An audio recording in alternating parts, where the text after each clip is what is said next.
오늘 읽으실 말씀은 사무엘상 16장 1절에서 13절까지 말씀입니다. 사무엘상 16장 1절에서 13절까지 말씀입니다. 제가 읽고 마지막 절 합독하도록 하겠습니다. 여호와께서 사무엘에게 이르시되 내가 이미 사울을 버려 이스라엘 왕이 되지 못하게 하였거늘 내가 그를 위하여 언제까지 슬퍼하겠느냐.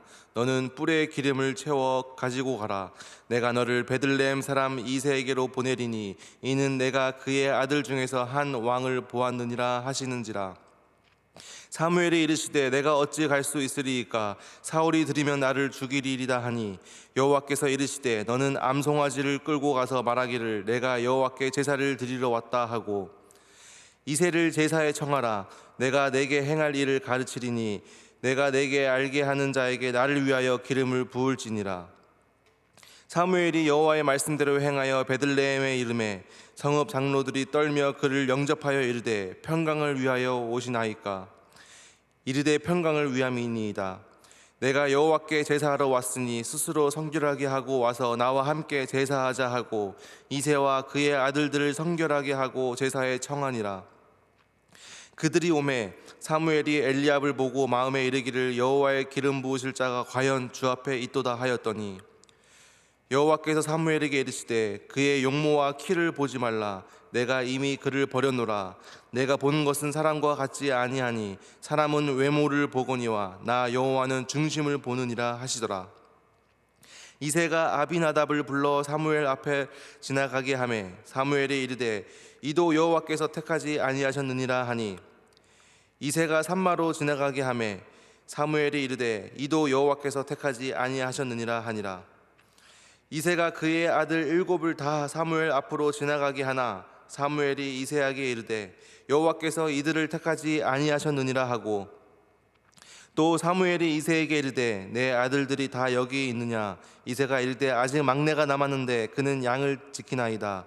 사무엘이 이새에게 이르되 사람을 보내어 그를 데려오라. 그가 여기 오기까지는 우리가 식사 자리에 앉지 아니하겠노라. 이에 사람을 보내어 그를 데려오매 그의 빛이 붉고 눈이 빼어나고 얼굴이 아름답더라. 여호와께서 이르시되 이가 그니 일어나 기름을 부으라 하시는지라. 마지막 절 다 같이 읽겠습니다. 사무엘이 기름 뿔병을 가져다가 그의 형제 중에서 그에게 부었더니 이날 이후로 다윗이 여호와의 영에게 크게 감동되니라. 사무엘이 떠나 라마로 가니라. 아멘. 오늘 말씀은 유명한 다윗이 새로운 왕으로 이제 하나님께 기름 부음 받는 장면입니다. 오늘 본문의 바로 직전절 15장 35절을 보면 여호와께서는 사울을 왕으로 삼으신 것을 후회하셨더라라고 이렇게 말씀하고 계십니다. 그리고 바로 이어지는 오늘 본문의 16장 1절을 보면 여호와께서 사무엘에게 이르시되 내가 이미 사울을 버려 이스라엘 왕이 되지 못하게 하였거늘 이라고 성경은 표현하고 있습니다. 이로써 완전히 몰락한, 완전히 하나님으로부터 버림받은 사울 왕의 모습을 볼 수 있습니다. 사울은 하나님이 세우신 첫 번째 왕이었습니다. 이러한 사울 왕의 몰락을 통해서 시사하는 중요한 신앙의 원리들이 있습니다. 첫 번째는 바로 구원은 끝까지 이루어야 한다는 원리입니다. 구원은 끝까지 이루는 것이다. 그래서 이 구원을 마라톤으로 비유합니다. 외롭고 힘든 싸움이지만, 지치는 싸움이지만 끝까지 완주해야 하는 마라톤의 이 구원을 비유합니다. 하나님께서 처음 이 사울 왕을 왕으로 삼고자 하여 이 사무엘을 통하여 사울에게 다가갔을 때 이 사울은 너무나도 겸손한 모습을 보였습니다. 자신을 낮출 줄 알았습니다. 자신이 왕이 되지 못할 그릇임을 알고 너무나도 겸손한 모습으로 사양하는 모습도 있었습니다. 그리고 짐 보따리 뒤로 숨는 이런 사울 왕의 모습이었습니다. 사울 왕이 처음 왕으로 되자마자 이 암몬 족속을, 암몬의 이 군대를 하나님의 능력에 의지하여 무찌르던 모든 이스라엘 백성들이 원하던 그런 왕의 모습이었습니다. 하지만 이 사울은 조금씩 교만해지기 시작했습니다. 사울은 조금씩 변질되기 시작했습니다. 마라톤을 끝까지 완주하지 못했습니다. 구원을 끝까지 이루지 못했다라는 것입니다. 성경에서 말하는 이 구원은 단박에 이루어지는 구원, 한 번에 이루어지는 구원을 거부하고 있습니다. 구원은 이루어가는 것입니다. 우리의 옛된 이 죄악의 습성을 버리고 거룩하신 하나님을 바라보며 거룩하게 점차 변화하는 성화의 삶, 이러한 삶을 성경에서는 우리의 구원의 삶이라고 말하고 있습니다. 이 성화는 칭의 뒤에 이루어지는 하나님을 향하여 거룩하여지는 성도의 마음과 삶 속에 지속되는 하나님의 사역입니다. 즉 거룩함 가운데서 자라나는 과정으로 개인의 삶과 개인의 성품 가운데 실제적인 변화가 일어나야 한다라는 것입니다. 그리고 동시에 이 모든 것은 하나님의 은혜로만 가능한 일입니다. 그래서 우리는 성도로서 죄를 멀리하고 죄를 짓지 않겠다는 이 몸부림과 그 동시에 죄로부터 이길 힘을 달라고 하나님께 기도하는 이 두 가지 요청이 동시에 있어야 한다는 것입니다. 이것이 성도의 삶입니다. 우리가 죽기 전까지 계속되어지는 성화의 삶이라는 것입니다. 사도 바울은 이러한 우리의 성도의 삶을 로마서 13장 14절을 통해서 주 예수 그리스도로 옷 입어라라고 권면하고 있습니다. 주 예수 그리스도로 옷 입어라. 또한 이 빌립보서 2장 12절을 통하여 항상 복종하여 두려움과 떨림으로 구원을 이루어라라고 권면합니다. 두려움과 떨림으로 구원을 이루는 것. 이 성화는 하나님께서 주도하시는 사역이시지만 동시에 인간의 협력과 선한 반응을 필요로 합니다. 그래서 성도는 은혜 안에서 자라면서 하나님을 두려워하고 하나님을 떨려하면서 거룩한 옷을 입고 나아가야 한다는 것입니다.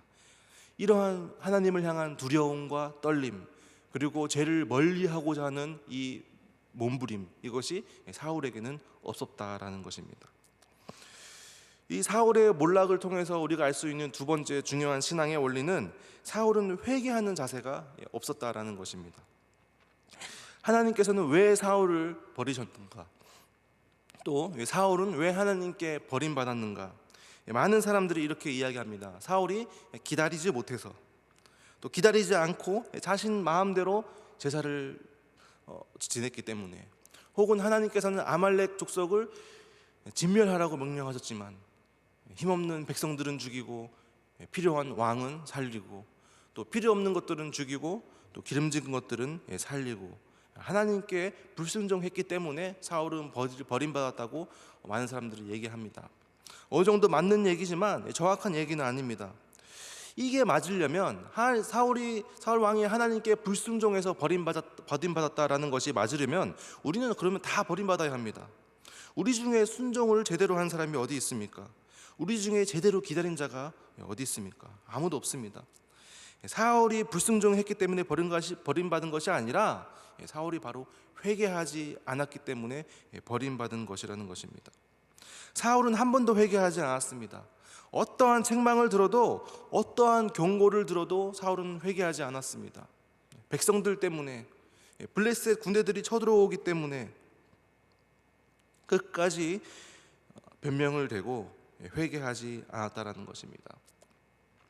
어제 이 15장에 이 사울이 불순종한 직후 사울의 모습은 이렇습니다. 사무엘상 15장 30절을 보면 사울이 이르되 내가 범죄하였을지라도 이제 청하옵나니 내 백성의 장로들 앞에서 이스라엘 앞에서 나를 높이사 나와 함께 돌아가서 내가 당신의 하나님 여호와께 경배하게 하소서 하더라. 사울 왕의 태도입니다. 내가 범죄하였을지라도라고 표현을 합니다. 이것은 회개하는 것이 아닙니다.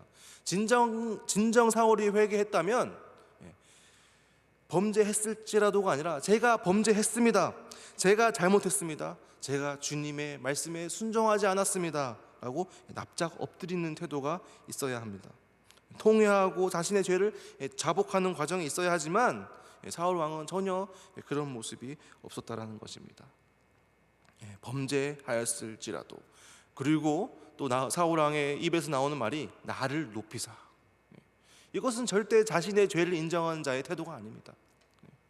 내가 범죄했을지라도 나를 높여주시옵소서.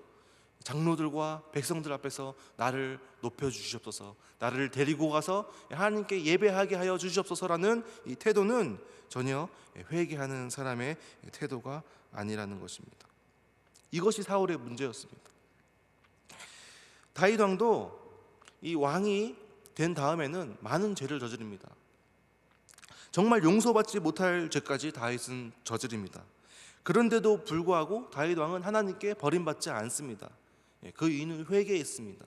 다윗 왕은 넘어졌지만 범죄했지만 회개하여 하나님께 돌아왔던 왕이었습니다. 성경의 초점이 여기 있습니다. 하나님은 깨끗한 사람, 죄 없는 사람, 허물 없는 사람만 쓰는 것이 아니라 바로 죄를 지어도 하나님께 돌아오고 죄를 자복하고 회개할 줄 아는 사람을 쓴다라는 것입니다. 성경에서 이 베드로와 가룟 유다의 차이점이 무엇입니까? 가룟 유다는 하나님을 배신하고 예수님을 배신하고 예수님을 판 자입니다. 그렇다면 베드로는 어떻습니까? 베드로는 3번이나 예수님을 부인하였습니다. 그리고 마지막에는 베드로는 예수님을 저주까지 하였습니다. 예수님을 판 것과 다름 없다라는 것입니다. 그런데 이 가룟 유다와 이 베드로의 큰 차이점이 무엇입니까? 가룟 유다는 회개하지 않았지만 베드로는 회개하고 하나님께 돌아와 하나님께 크게 쓰임 받았다라는 큰 차이입니다. 사울 왕도 잘못했기 때문에 하나님께 버림받은 것이 아닙니다. 회개하지 않았기 때문에, 새로워지지 않았기 때문에 하나님께서 끌어내리셨다라는 것입니다. 오늘 본문의 3절을 보면 하나님께서 이새를 제사에 청하라라고 마치 정해둔 듯이 이새라는 집안을 콕 집어서 말씀하십니다. 왜 하필이면 수많은 이스라엘 백성들 가운데 이새의 집안이었을까요? 이 질문을 한마디로 대답해 주는 것이 바로 룻기입니다. 특별히 룻기 4장 17절을 보면 이렇게 성경은 기록하고 있습니다.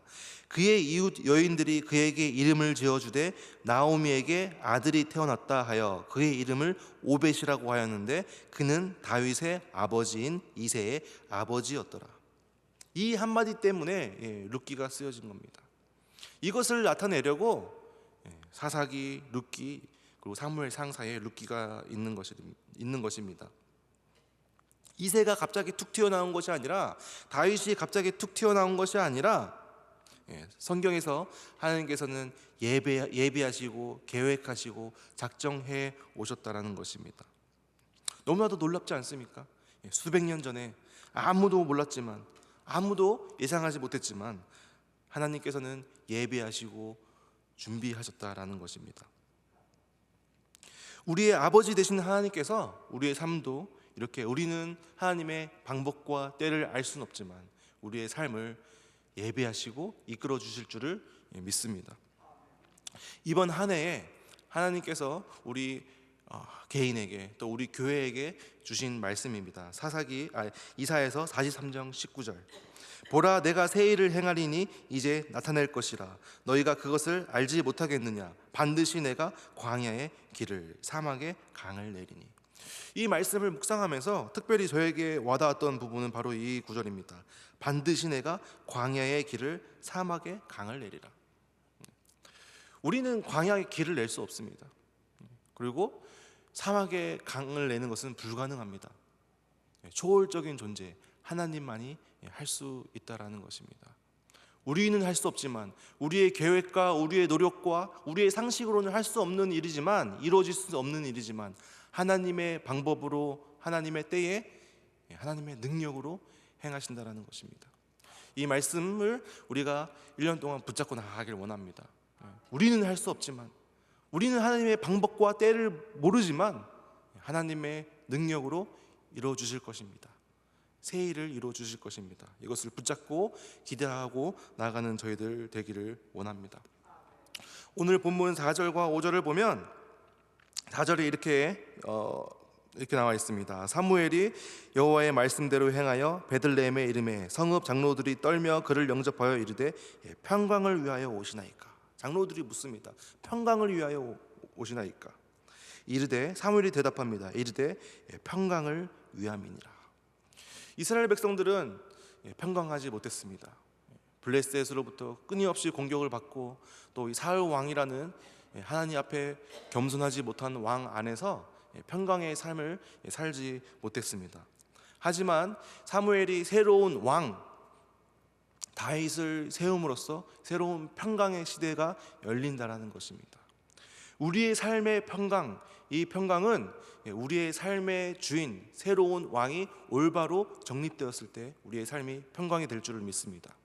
우리의 유일한 왕이신 바로 하나님, 이 예수 그리스도를 붙잡고 이 예수 그리스도를 우리의 삶의 왕으로 인정하고 믿고 메시아로 믿고 인정하며 살 때 우리 삶에 진정한 평강이 올 줄을 믿습니다. 너무나도 유명한, 너무나도 잘 알려진 구절입니다. 7절입니다. 여호와께서 사무엘에게 이르시되 그의 용모와 키를 보지 말라. 내가 이미 그를 버려노라. 내가 보는 것은 사람과 같지 아니하니 사람은 외모를 보거니와 나 여호와는 중심을 보느니라. 사람은 외모를 봅니다. 사람은 외모를 꾸미고 다른 사람들에게 돋보이길 원하고 잘 보이길 원합니다. 그런데 우리가 인생을 살면서 또 직장 가운데 또 우리의 주변 가운데 우리 공동체 가운데 진국이라고 얘기하는 사람들이 있습니다. 어떤 사람들입니까? 다른 사람들의 눈에 띄진 않지만, 다른 사람들의 눈에는 보이진 않지만 묵묵히 자기 자리에서 공동체를 위하여 자신을 희생하며 헌신하며 온 사람을 우리가 진국이라고 표현하지 않습니까? 이런 사람이 되기를 원합니다. 겉으로 외모로 번지르한 사람이 아니라 다윗과 같이 중심이 올바른 사람이 되기를 원합니다. 오늘 본문의 11절을 보면 이렇게 사무엘이 이야기를 합니다. 사무엘이 이새에게 이르되 사람을 보내어 그를 데리고 오라. 그가 여기까지 오기까지는 우리가 식사 자리에 앉지 아니하겠노라. 첫째를 보고 이새의 둘째 아들을 보고 셋째 아들을 보고 하나님께서는 다 이 아들들이 아니라고 말씀하셨습니다. 7째까지 봤습니다. 그런데 하나님께서는 계속 아니라고 말씀하셨습니다. 그때 이 사무엘이 이새에게 물어봅니다. 더 데리고 와라. 막내가 누구냐? 그러니까 이 이새가 이 막내는 양을 치고 있습니다. 이새의 입장은 이렇습니다. 첫째, 둘째, 셋째 안에 결정될 줄 알았는데 상식 아닙니까? 첫째가 장자가 당연히 왕이 되고 또 아니면 차남 아니면 셋째가 되는 게 우리의 상식이지 않습니까? 그래서 첫째, 둘째가 셋째가 되고 혹시나 해서 7째까지 데리고 왔는데 8째는 아직 어리고 철부지입니다. 아무것도 모릅니다. 그래서 양을 지키도록 하였습니다. 이것이 이새의 입장이었습니다. 그런데 하나님은 그게 아니었다라는 것입니다. 사무엘이 이런 표현을 씁니다. 그가 다윗이 여기 오기까지는 우리가 식사 자리에 앉지 아니하겠노라. 이 유대인의 관습, 이 유대인의 문화에서는 밥을 먹는다는 것, 식사를 같이 한다는 것은 굉장히 중요한 일입니다. 상대방을 존중하는 행위이고 상대방에 대한 존경의 의미를 가지고 있습니다. 그래서 만약 이 사람이 사회적으로 평판이 좋지 않으면 절대 밥을 같이 먹지 않습니다. 내가 같이 평판이 깎이는 겁니다. 그래서 혹시라도 내가 같이 밥 먹었던 사람이 평판이 깎인다면 너 그때 그 사람이랑 밥 먹었잖아 라고 얘기를 듣는다면 나의 평판도 같이 깎인다고 유대인들은 생각했습니다. 근데 사무엘이 뭐라고 합니까? 다윗을 데려오기 전까지는 식사를 하지 않겠다. 이세 당신과 밥을 먹지 않겠다라는 것은 무엇이냐면 이세 당신이 다윗을 데리고 오기까지 나는 당신과 아무런 상관이 없습니다라는 사무엘의 표현입니다. 이 이야기는 내가 아무리 당신 집에 왔고 당신 아들들을 봤지만 나는 당신과 당신의 아들들과 아무런 상관이 없다. 막내를 데리고 오면 나는 당신과 인격적 관계가 되는 거고, 만약에 당신이 막내 아들 다윗을 데리고 오지 않으면 우리의 관계는 여기서 끝입니다라고 얘기하는 단호한 태도입니다. 이새가 막내 다윗을 데리고 왔습니다. 성경에서는 이렇게 이야기합니다. 12절입니다. 제가 읽어보겠습니다. 이에 사람을 보내어 그를 데려오매 그의 빛이 붉고 눈이 빼어나고 얼굴이 아름답더라. 여호와께서 이르시되 이가 그니 일어나 기름을 부으라 하시는지라. 다윗의 첫 장면입니다. 다윗이 성경에 처음으로 등장하는 장면입니다. 얼굴이 붉고, 얼굴이 붉다라는 말은 얼굴이 그을렸다는 말입니다. 그리고 눈이 빼어나다는 말은 총기가 있다는 말이죠. 그리고 얼굴이 아름답더라라고 표현을 하고 있습니다. 하나님께서 예비하신 왕이 바로 다윗 왕이었습니다. 다윗 왕이 성경에 이렇게 등장을 합니다. 하나님께서는 예비하시고 우리에게 계획해 주시는 분이십니다. 우리는 그 하나님의 때와 방법은 알 수 없지만 하나님께서는 이미 수백 년 전부터 다윗 왕을 예비하고 준비해 오셨습니다. 우리 삶 가운데 우리가 힘들고 어려울 때 우리가 힘이 있는 이유는 바로 이러한 우리를 위해서 예비하고 준비해 주신 하나님이 있기 때문입니다. 오늘 여러분 함께 기도하면서 하나님의 때에, 우리는 알 수 없지만 하나님의 때에 하나님의 방법으로 우리의 삶을 인도해 달라고 함께 기도했으면 좋겠습니다.